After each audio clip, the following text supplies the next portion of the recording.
Hi guys, pupunta ngayon ako sa JNT kasi babalik ko itong parcel na mali.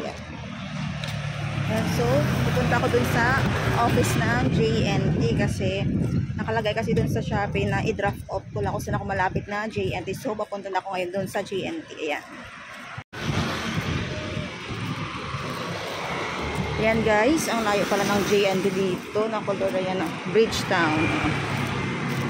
Bridgetown, tapos hanapin ko yung JNT kasi sabi daw doon daw sa dulo, kaya saan banda dito lalakarin natin. So guys, ang layo pala, putik na yan, or 298 pesos. So nagipagsapalaran talaga para hanapin na yung JNT office. So guys, nakikita ko na yan, no, JNT. O yan, nakita yun ng red na sa ano, na signboard. Ayan, malapit na tayo.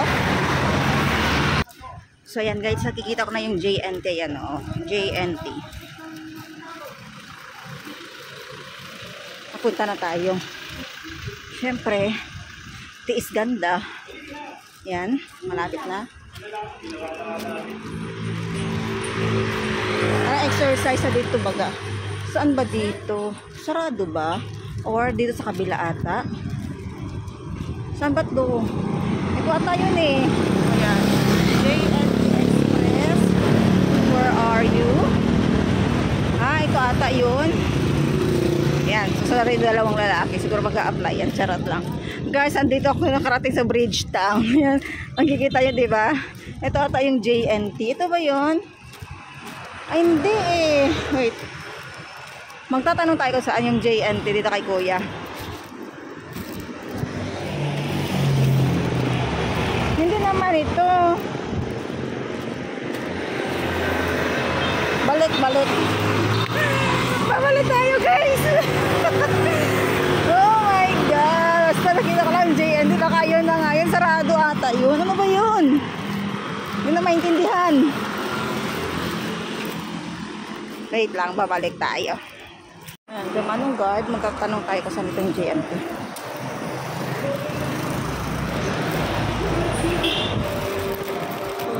Kuya, pwede po magtanong, saan ito yung JNT? Pangatlo. Ito, pangatlo na ito? Thank you. Ito pala guys, sumobra pala ako, putik na yan.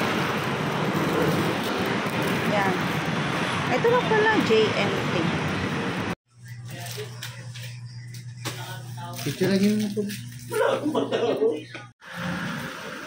Ayan. Ano po yung aking copy? Ayan. So, successful. Kahit malayo, at least wala na akong problema, diba? So, ayan. Thank you for watching.